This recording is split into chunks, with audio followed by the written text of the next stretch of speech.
TeenSpeak. Empowering today's youth.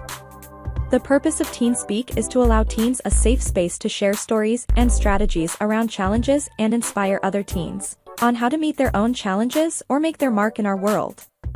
Some of our guests may have done some inspiring things that may not resonate with everyone's views, be it personal or political. This is not a political podcast, and though we have our own personal views, our guests do not necessarily reflect our views. They are simply here to share a story and experience in hopes it inspires others to be the best version of themselves and make the impact they desire in the world. Welcome to TeenSpeak, Empowering Today's Youth, a podcast for teens, about teens, but most importantly, starring teens. I am Coach T in North Carolina. And I am Coach Keith in New York. Awesome. Well, today we have a very special episode. I'm really excited because we have not just one guest, not two, but the big three. Now, our main guest that we're bringing on today is going to be Emma. Now, I'm going to say Saighani-Mirbaz, right? Mm-hmm. All right, man, I'm rocking and I'm rolling. Well, welcome. We are so happy to have you. But before we get started, I want to bring on your sidekicks, Nathan Solar and Sasha Zaree. Is that right? Yeah. Yes. Well, welcome. We're so happy to have you all here. Now, before we get started, now we have this trend, and I'm going to see if you guys break it. Emma, you absolutely do, because you sent in your form. Every guest we have, we ask them who their favorite artist is or favorite song, and it has been who? Anybody want to guess? Is it going to be Taylor Swift? Yeah, oh gosh, yes, it's going to be Taylor Swift. Yeah, another Swift. All right. Jeez Louise. So, Emma, you said yours is Adele, right? Any songs by Adele, right? Mm-hmm. Yeah. Yes. Okay. What about you, Sasha? I love Lana Del Rey. I think she would be my favorite. Okay. And pulling up the rear, Nathan? I personally, I really like Elton John, but my favorite song is All I Ask by Adele. Okay. I'll ask by Adele. There you go, Elton John. You kind of throw him back. You try to make Keith and I feel young, aren't you? We like that. I've been told by many people that I have an old soul, and I am proud of that. Sounds awesome. Well, listen, we are really excited to have you, and I know Keith may want to welcome you guys too. Yes, glad to have you guys on here and look forward to learning about the non-for-profit and what you guys are doing. Yeah. So I will say before we get started, I think one of the things that I want to just commend you all for is you're proving why we have this podcast and why Keith and I do what we do. We have so much belief in the next generation of leaders, and you guys are living that every day. And that's why this episode is so important to us, and to have not just one guest, two, but three, and for such a great cause, and working together, coming together, and having an entrepreneurial spirit at a young age is so important. So we really applaud all three of you for the work that you're doing. Thank you. Right. So let's start with you, Emma. We'd love for you to just give us a quick, 2-minute summary. Tell everybody about you, who you are, what you do, what you like, and all that good stuff. So my name is Emma. I am currently a sophomore in high school, and I love math and science. Those subjects have always been my favorite. And I also do swimming. I'm on my high school swim team, and it's honestly, I love the sport. And what's really nice about it is that I had trouble, I had lots of difficulties making friends when I was younger in school. So it really helped me make connections with a lot of people, because you see them every day, and usually people are really connected and stuff on the team. And I really love that, because I think our school has a really good spirit, and where everyone's really connected. I also play the viola. I've been playing it for 2 years, and then I played violin for 4 years before that, but I made a switch in high school since there's such a high demand. Because when you think of music, I feel like the first instrument you think of is the violin. So it was really concentrated. So I decided to switch since they're not too different, and I also was told that I'm better suited for it. And I also have my own business. It's Minty Slimes, and I have an Instagram where I promote everything on it, and as well as a TikTok. It's Minty Slimes _official. They're both my handles. And my website's mintyslimes.com. I started my business about 3 years ago, my online business, and it all really came from being lonely in school. So I would bring slime with me during lunch, and I slowly started selling it at school. and that led to me wanting to create an online business. And it was honestly really helpful because I got to learn the marketing aspect of social media, and it also helped me learn a lot about like internet safety. Even though my mom had already taught me a lot about it, it's good when you do it yourself because then you're a lot more aware of like certain situations. And it also gave me something to do and kept me occupied during quarantine because you couldn't really go out much. So then it would allow me to invest more time in my business when I was only in like elementary school, so it wasn't as bad. But in high school, I'm still like a full-time student and swimmer, so my business is more of like a side hobby right now, and I hope to do engineering or business in the future. And then this all led into my nonprofit because I wanted to help other parents with kids who are on the spectrum and gear them in the right path of success. Because honestly, the key to their success is you just have to notice it early on. And if you get them like early intervention and all the help, then they'll be well off. Wow. Impressive. But thank you, ma'am. And next up, we're going to get Sasha to tell us a little about herself. Hello, my name is Sasha. I'm currently a junior at the Orange County School of the Arts, and my focus is more of drawing, but I also love acting and writing. So I've been doing that for most of my life. And as for the nonprofit, Emma reached out with this amazing opportunity, and I've just been so grateful to be a part of it. And just seeing the sort of change that she wants to create for so many people and so many families.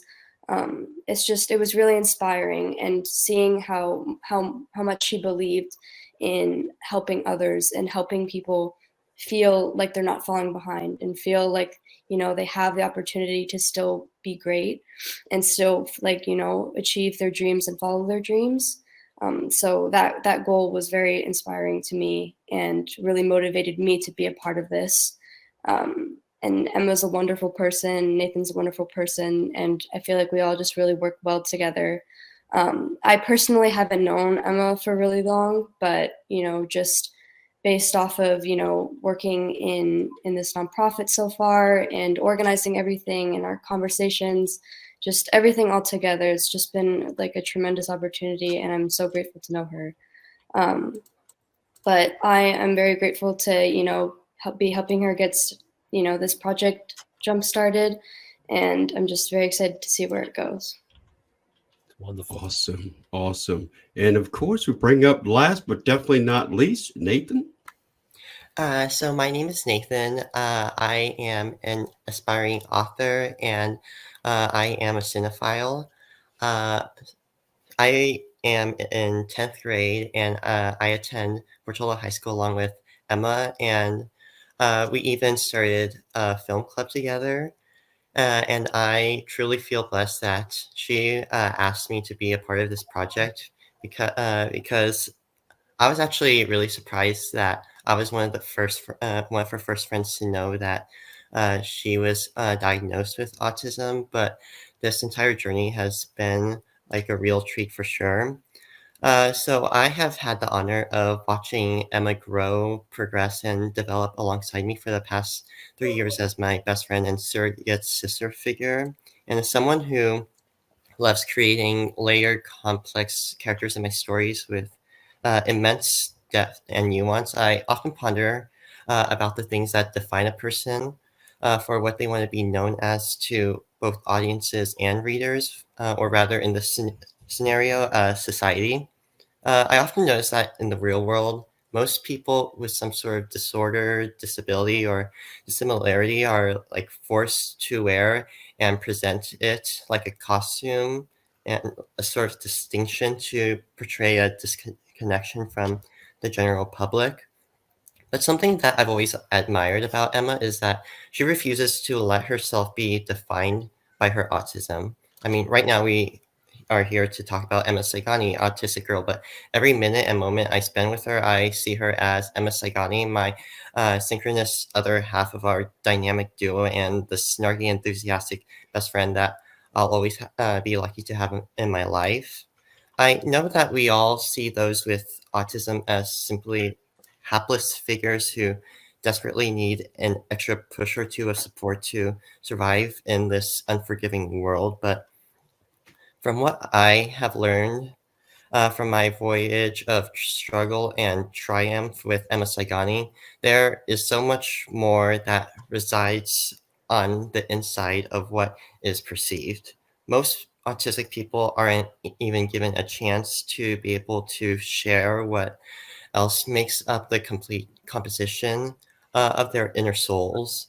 And I am incredibly grateful that the world and the people in it are allowing Emma to choose what she wants to be defined by. I mean, people like me, defined by their race and their sexuality, would give anything to burst out of the confining cage that we're crammed in. And I'm grateful that she does the same for me and refuses to treat or view me differently just because she doesn't understand the path that I walk.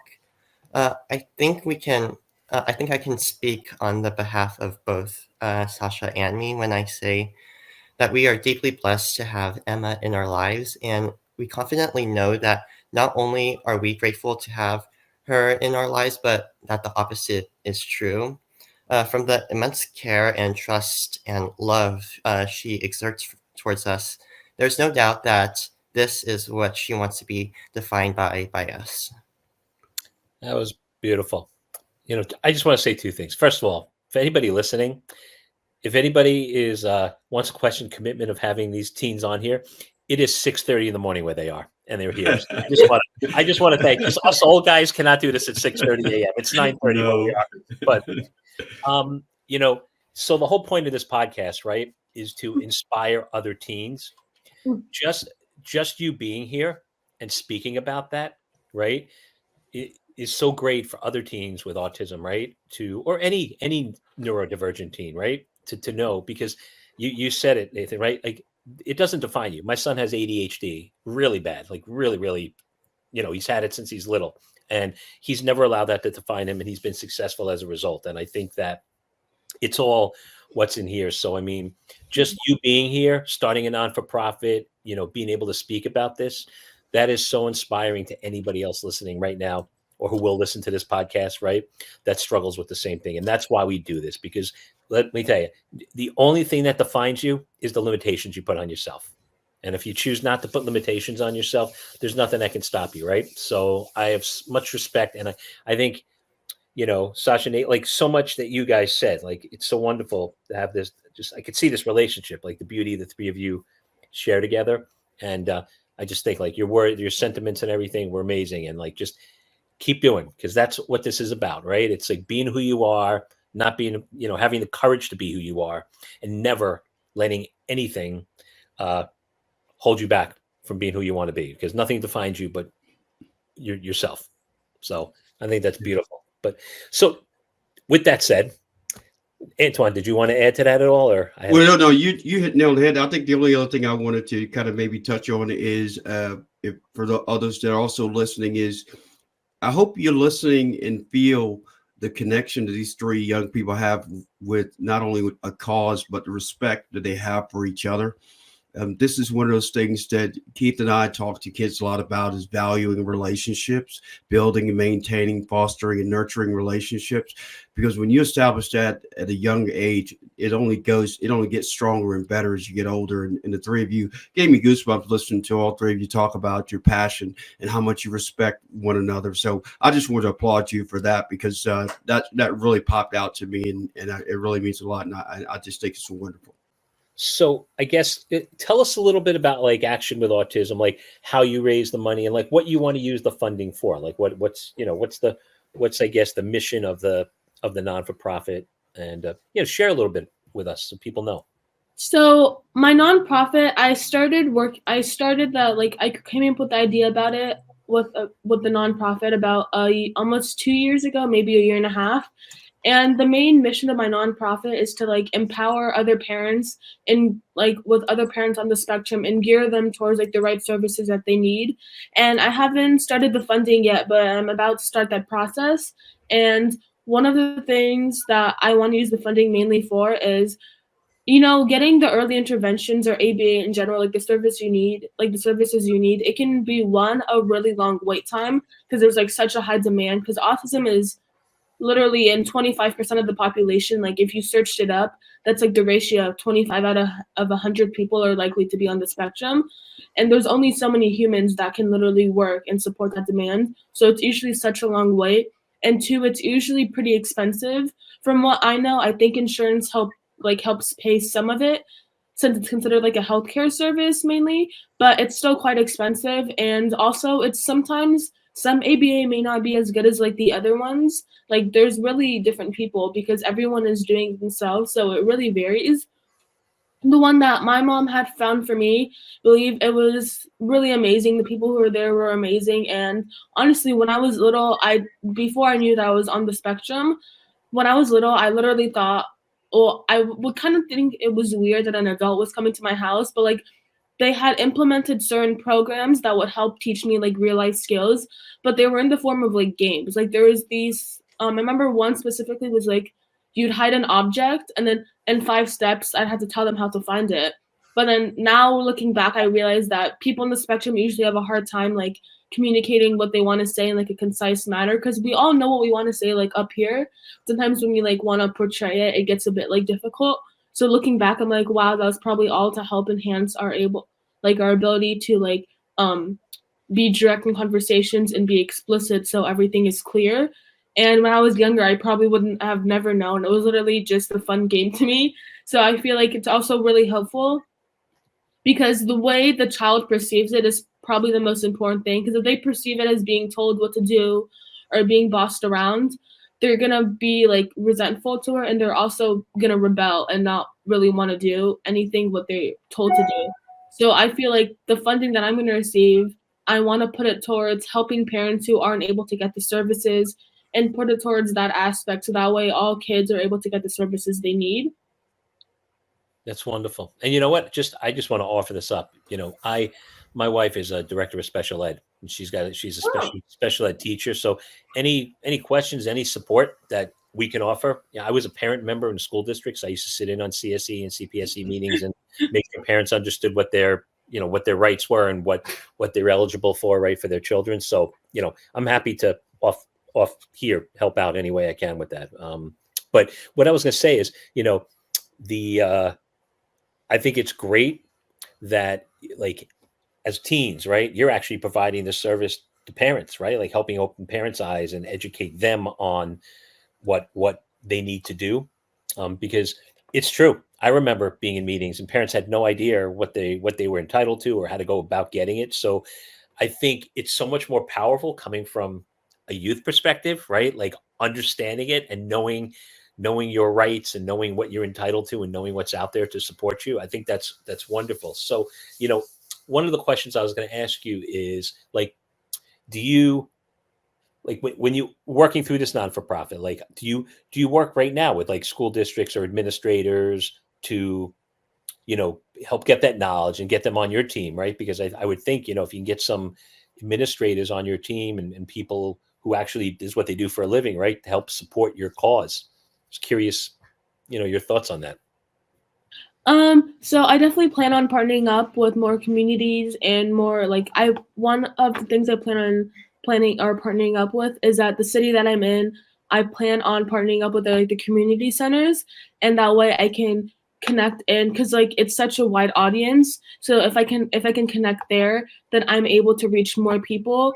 And I plan to launch my nonprofit. It hasn't gone officially live yet. The website is live, like the actual launch date, I plan for it to be sometime in April.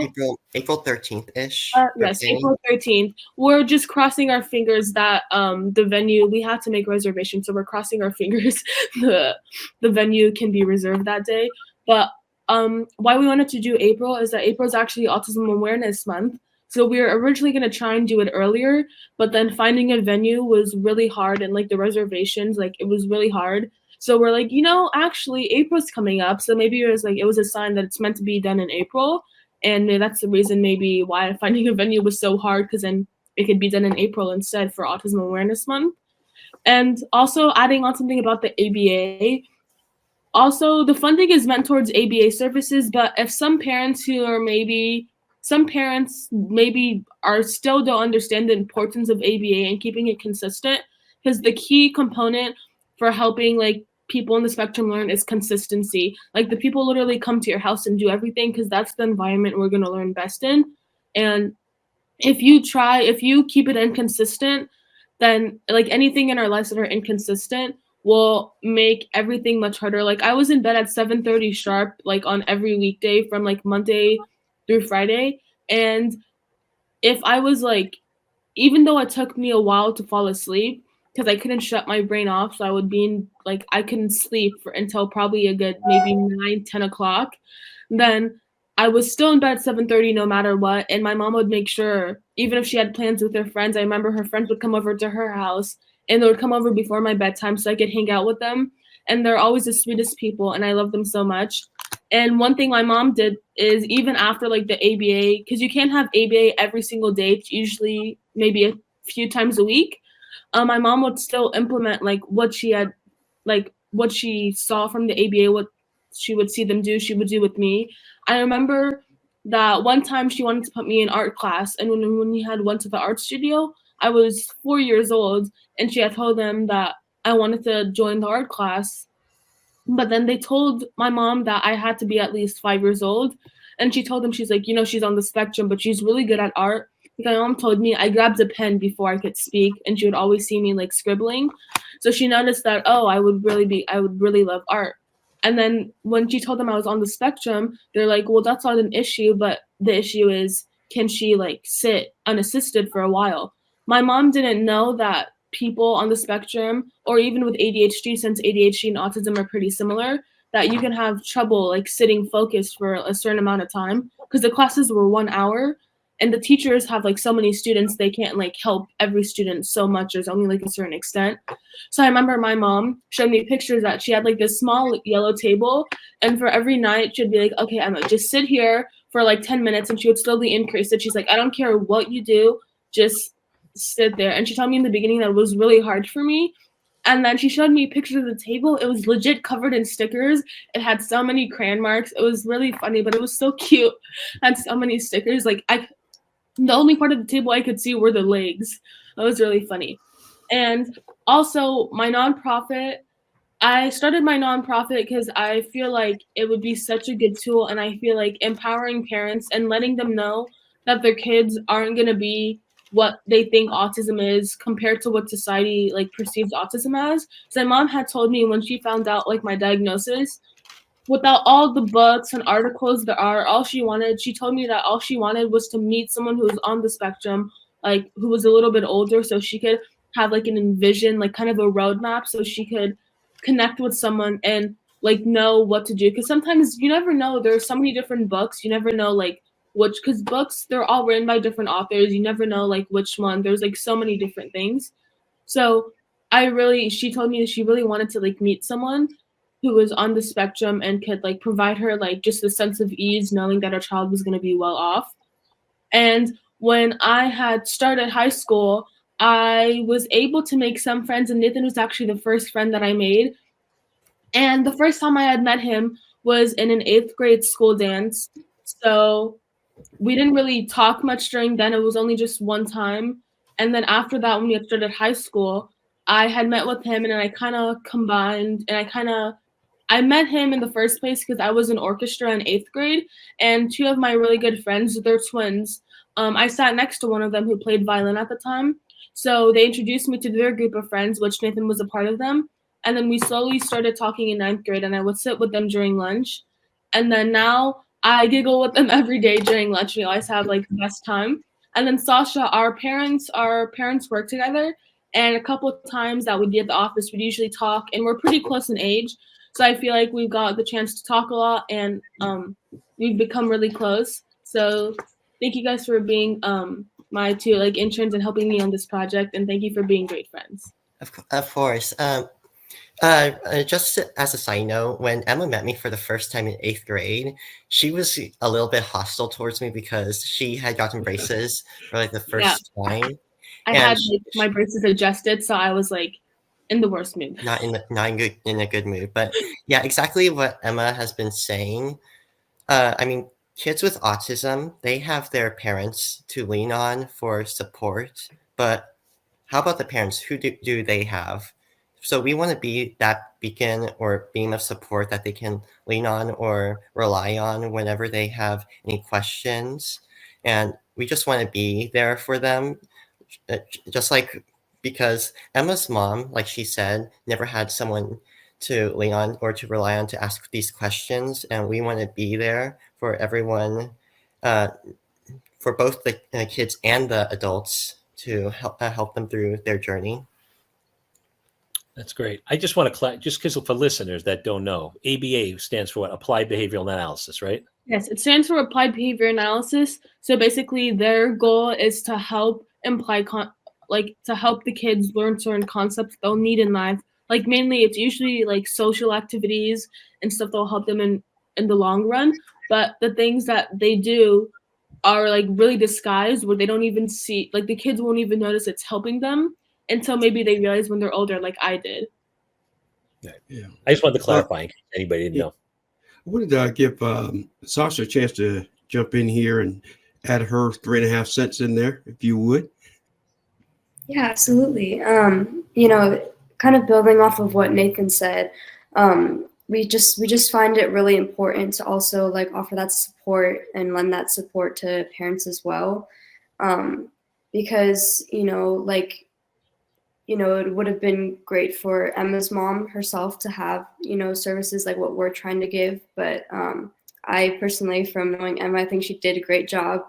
But just for parents who maybe need more support, offering those resources and offering information to kind of help guide them on that path would be extremely important, especially because when we're talking about the development of a child and like throughout their life, and not only wanting to keep up, wanting to, feel like, academically and extracurriculars, all of that, feel like they're still like caught up with the rest of the kids. But also, as I mentioned previously, about following like their dreams as well. So if they have certain career ambitions, like Emma has an engineering career ambition, and, she's really on that path because I know her intelligence and I know she's very smart. But for kids with similar goals, or maybe not in engineering, but also like in other fields, that they still have that potential, but it's just our goal to help them get there and by helping their parents help them. So it's sort of like a domino effect, if you will. Like we help the parents help the kids, and the kids can prosper. So it's just that sort of like the mentality we want to keep and the sort of organization we want to keep. And at the end of the day, it's really just to help these kids and to help them grow into who they want to be. I had a question. So I would love you to talk, and either one of you, anybody wants to talk about it. So I would love for you to talk a little bit about advocacy, right? Like I can tell you, I don't know what it is in California, right? In New York, right? I think it's the same, right? You have an IEP, right? Individual Education Plan, right? Or 504. Many times, like my son, he was a great advocate. Like if he didn't get his extra time, or he didn't get, he'd have no problem going up to the teacher and saying, hey, like you're violating my IEP, right? Like how can anybody who's neurodivergent, right? What advice would you offer as a student having to deal with adults, right? Teachers, educators, administrators, to advocate for yourself, to make sure that these things that are put in place to help support your educational journey are actually happening. Not that people on purpose don't do it, but teachers get busy, they forget, or things happen, right? What would you offer to advocate for yourself to make sure that all the rights and all of the services that you're entitled to help support you in your academic journey are being adhered to when they're not? I'd love to add that. I think it really depends on the student. I know, like you mentioned, like your son, he was very like, he recognized his right and he would go up front. But not everyone has that ability or has that like confidence to be able to, stand up and, fight for their rights, But as for students who maybe are a bit shyer or more shy, like having maybe a sort of a process where teachers offer those, services, or like at my school, we have the 504 IP system, and we have like aides, so people that are hired to follow students. I personally have known people who have had that, and it is really helpful because they offer them sort of services if they need it. But I know that that's not the case at every single school. So I think for students who don't have access to those resources, maybe, you know, starting with advocacy, you know, to maybe raise awareness so that those programs can be implemented at their schools. And if not, you know, just fighting for those rights and fighting for that ability to have those different resources or those different programs implemented, that could be really important, because your voice is also really important. But having people support you and having people back you up would be another great thing. You know, programs such as maybe, you know, like those programs maybe offering, extending resources to go and talk at schools. There's a multitude of different things, but on the basis level of the student themselves, when they recognize I have an IP or I have an 504, and I recognize that I'm not getting the resources I need, maybe going to a parent or going to a trusted friend and maybe asking them to speak on their behalf would be a good, you know, alternative if they're scared to speak for them, you know, scared to speak up for themselves. But whereas, you know, being upfront and describing how they feel to the teacher or to admin, any sort of, you know, superior at the school, that would be a good resource as well. But just the basis of having your own advocacy, and if you're a little bit timid about doing it yourself, maybe asking someone that you trust to do that would be, you know, a good alternative. Thank you. I just wanted to ask that because I think it's important for other teens to hear that, right? Like you have rights, and you know it's all about creating awareness, right? For the schools that don't have it, right? Private schools that aren't necessarily held to the same standard, but doesn't mean they won't. They just it's education, it's awareness. So I think that's a lot that you can do, right? Educating the schools that aren't necessarily super aware of these different strategies or different benefits that you need to thrive, right? So thank you for answering that. That, like, I always want them to hear it from you. So that's Yeah. I appreciate that. Yeah, I'm going to jump in here because I know we're strapped on time, but Keith, I'm sure you wouldn't oppose this suggestion, but I think we should have these three back on because I think this conversation could extend beyond this limited time that we have. So if you guys are open to that, we'd love to have you come back on, and for two reasons. One, number one, the conviction and commitment that the three of you have to this cause is above and beyond, and I am not by no way surprised, but I know people listening to this will be like, oh my gosh, these kids, like, well, this is what we know you're capable of. But a lot of people out there are unaware of how connected you are and what you know.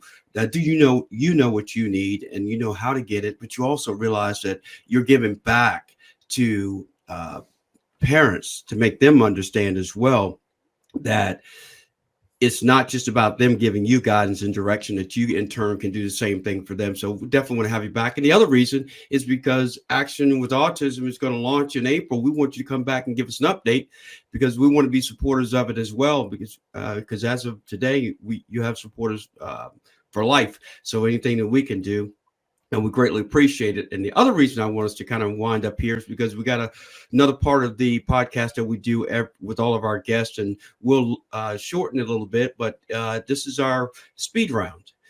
These are questions we ask, and you just tell the first thing that comes into mind. If you want to pass, you pass, but you have to answer quickly.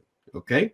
All right. So we'll go Emma, Sasha, and then Nathan. We'll go in that order. So everybody will have the same question. Start with you, Emma.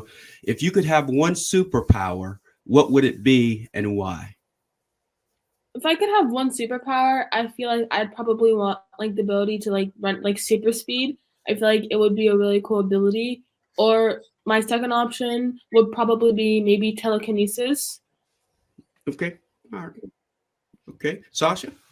If I'd have one superpower, I would love to fly because it's always been a dream of mine to travel all over the world. So having, that ability to just fly wherever I wanted, whenever I wanted, that would be pretty cool. Nathan? If I had one superpower, I would choose time control, just so I would be able to, if I could, correct all the mistakes that were ever made and redo different scenarios to see the outcome. I'm just glad you didn't say you go back and change things to make yourself rich. That Okay. was great timeline. All right. So our next question, what is the most adventurous thing you've ever done, Emma? Most adventurous thing I've ever done. One of the things that when I was younger was really hard for me was I had a lot of sensory issues. And I'm currently like a swimmer, like I swim for high school. But in the beginning, when I was younger, I used to know how to swim, but then I kind of I kind of forgot how to do it. And then my mom wanted me to learn because we're like in California, a place where there's literally water everywhere. So I had gone lessons, and at first I didn't plan on doing anything further, but then I really loved it and I fell in love with the sport. So I was like, I think I wanna do swim in school. So I learned within about a year and a half before joining my school's team. Okay. All right. Sasha? I think one of the most adventurous things I've ever done was I went up north to the redwood forest with my family for my grandma's birthday. And I was really into the Hunger Games at that time, that franchise. So I am an actor, so at heart. So I kind of wanted to just run through the forest and pretend like I was in the movie, just running from, the other tributes. And I was running around, and my family was a little confused, but I was still having the time of my life, and I felt pretty cool. So. Okay. And Nathan? I would say one of them is swimming with stingrays. One, I don't particularly like swimming in general, and two, I don't like stingrays because they're just like floating, slimy things floating on like the water. But something else, another adventurous thing, probably the most impactful adventurous thing I've ever done is introduce myself to Emma, because at that time when I met her, I was really shy, didn't have a lot of close friends. And then I'm really glad that I did that because I would say she's my closest friend today. And I'm really thankful that I had the initiative and courage to introduce myself. Wow, that's great. I love that. I love that second one. I think it's a really great one. Yeah, I was just going to say, I think another thing that you guys are really bringing out for other teens listening, because I use this all the time when I'm working with teens, is it's all about finding your tribe. Right. And sometimes, it's like it takes time. Sometimes it takes time, but like your people are out there. You just have to like never give up on finding them, because when you do eventually find them, they are truly your people. And those are like relationships that last a lifetime. And I think that's really important message to get out there. And I love it that you guys, have you did that, right? Like you're sharing how you struggled to connect with people, but like you never gave up, and here you are, right? And you made these connections, and they're pretty powerful. So, for anybody listening, right? Your tribe's out there. You just don't give up on finding them. If somebody doesn't feel right, they're not right. They're out there. You just find them. And I think it's great that you found each other, and I love it. It's great. It's inspiring. Okay, so we're going to get two more, then we're going to wrap up. So what is the weirdest food combination you've ever tried, but surprisingly you liked? I would have to say a weird combination. Okay, this is going to probably sound kind of weird and probably a very hot take. But personally, I'm not a big fan of boba, because I feel like the drink you have itself and like the little mushy boba balls that you have with it, I don't find mixing two different textures go well with each other, in my opinion. So I guess I would have to say boba. Okay. Yeah, Sasha. I think one of the weirdest ones I've tried would be fries in a milkshake. That, I know it's kind of a common one, apparently, that people enjoy, but I actually really enjoyed it, and I didn't think I was going to, because why are you mixing dessert with lunch or dinner, So, but it was actually really good. I really liked it. Dip the fries in there. It's so good. No, Sasha, I'll pass on that one. Sasha, you stole my answer. My answer is also fries with milkshake. I think the first time was when I was like 9 years old. My dad took me and my sister to a Wendy's, and then he said, "Okay, just try it." And then I was like, "Okay, fine." But honestly, I really like that. It's both salty and sweet, and even though they're two very different things, they really go well together. Yeah. Yeah, I think I'll pass on that one though, but you guys can have that. Okay, so if you could have one celebrity friend, one celebrity as your friend for a day, who would that be? Could have one celebrity be my friend. I would probably say Temple Grandin, because one, she helped, like, there was a movie about her on Netflix, and my I mom think had it's HBO, but okay. Oh, sorry. Well, I think I watched it on Netflix, or HBO. But when I had watched the movie, I think I was about 12 years old, and my mom, like, we would have movie nights, and she chose the movie because she had planned on, like, telling me that I was on the spectrum, since she was kind of just getting me ready.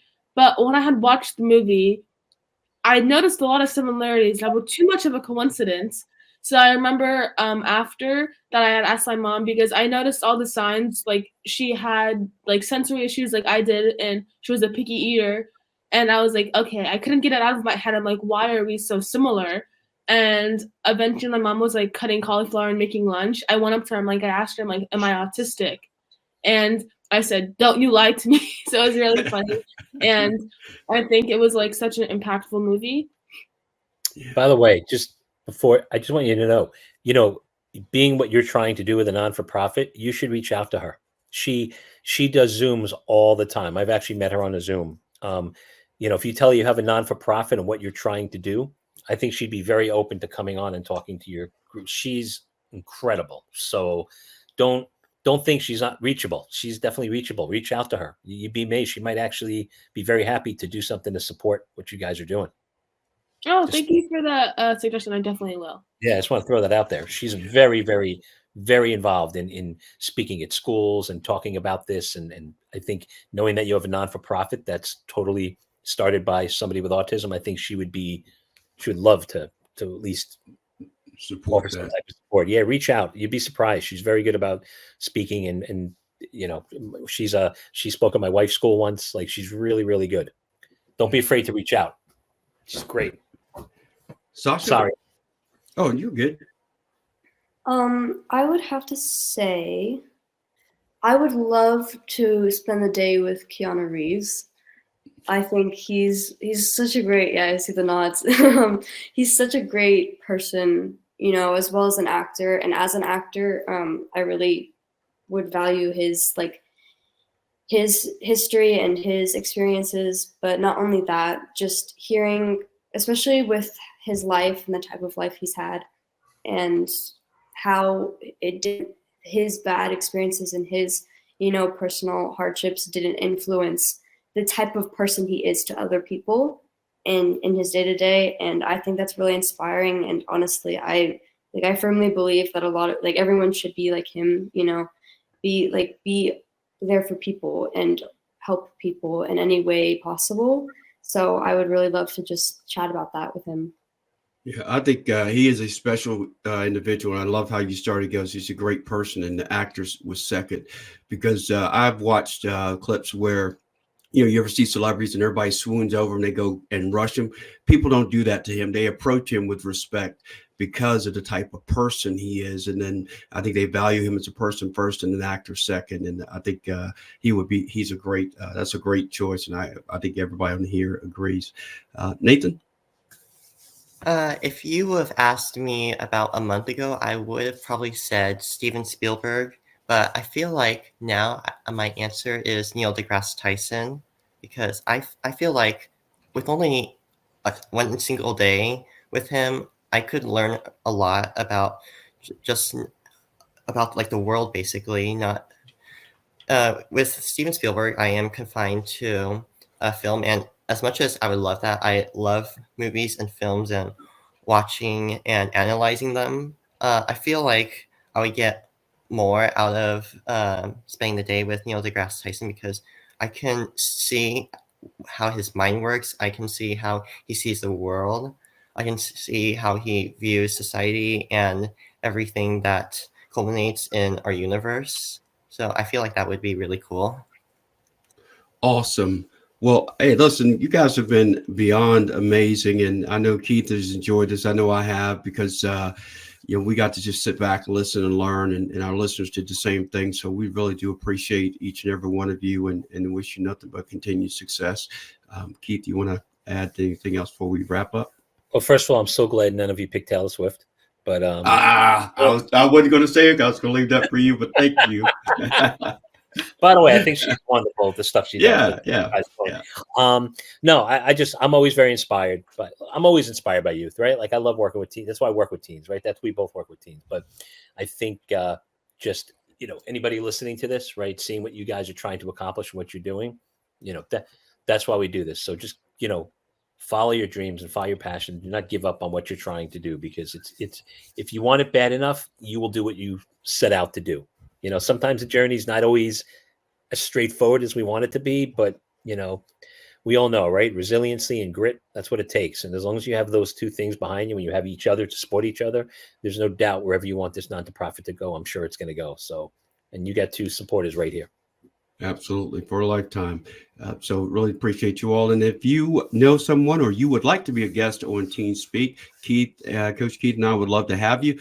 You can go to his website, shiftyourpower.com, or my website, coachtcorner.com. We both have a link to a form to fill out, and you can be on and be superstars like Emma, Sasha, and Nathan.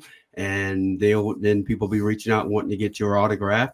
But we would love to have you. And as we said, this podcast is about teens, for teens, but most importantly, it's starring teens. And typically, Keith and I usually end with a motivational or inspirational quote. But I think based on how this episode is going, we're going to leave that up to you three. If you have any words of encouragement that you'd like to share with your peers, friends, and the next generation of leaders. And we will start with Nathan this time. Since you've always gone last, let's let you go first. So I would say the most important thing in life is just take risks, no matter how big they are. I mean, this has probably been said so many times, but you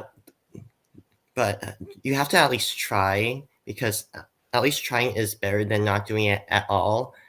And I would say the greatest risks that I ever taken, and that has paid off, is just introducing myself to Emma and becoming friends with her, because today she is such a monumental part of my life, and I don't know what my life would be like if she wasn't in it. Awesome. I love that. Sasha? I think, well, I have a quote actually from Joan of Arc, if you guys are familiar with her. I'm not afraid, I was born to do this. I feel like that has a lot of power behind it, especially considering with our sort of mission here. Of course, Emma has more of a connection to this mission as opposed to Nathan and I, but we still have a deep connection to it because we know Emma and because we value Emma. But not only this specifically, but just helping people in general. Like, I feel personally, I'll speak for myself, but I'm sure Nathan and Emma obviously feel the same, but feeling born to help people. And I feel like that should be a very common goal for all people. As I mentioned, like with camaraderie, why I would love to sit down with him and have a conversation is because it's so important to help people. And it's so important to know your goals and to know early on, preferably, to help set you up for greatness later in your life. Or now, we want to help people now and as soon as possible, and having these resources. And we're very grateful that you two have let us come on today to speak about our mission. But having these opportunities to do what we were born to do, I think is very important. And, for all the listeners, recognizing what you were born to do as soon as you can, so you can achieve that, is a very powerful thing. So that's what I would want to leave everyone with. Awesome. Love it. And we end with you, Emma, the star of the show. So one of my favorite quotes that I think is really meaningful is in it was said by Temple Grandin's mom. I believe it was actually in the movie that where I first heard it from. It says, "You are different, but not less."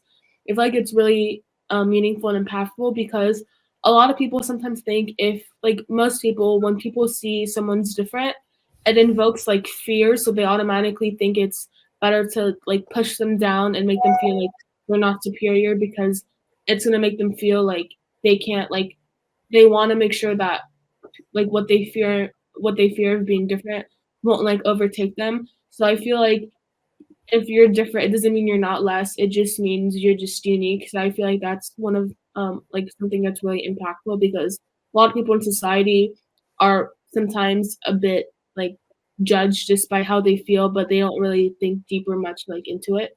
Yes. By the way, I think I can speak on behalf of the three of us when I say that we are extremely lucky and thankful for you two having us on to speak about not only about our cause, but also about ourselves. And we would be more than happy to come back and do another session. Well, appreciate that. Yeah, I'd love to. You guys give me goosebumps listening to you. I mean, I'm inspired listening to the three of you. I really am because you're the epitome of why Keith and I do what we do, and you're the results of what we try to get other young people to do is to see their vision and follow it. And each one of your last words of encouragement and motivation, and inspiration were spot on. And I think if anybody takes one or all three of those, the sky's the limit. Success is always going to be at their fingertips. Thank you guys for being here. Yep, we appreciate you. Everybody wave and say, see you next time. Until our next episode. Don't get too famous that you tell us no when we call you back. See you guys. Take care. Thank you so much. Thank you. You're welcome. Are you looking for an experienced youth empowerment and leadership coach to help your teenager find their true north? Look no further. Let Coach Keith and Coach T show you how, through education, support, and inspiration. Visit their websites, shiftyourpower.com and coachtscorner.com, respectively, to learn more about the services they offer and to book a session today.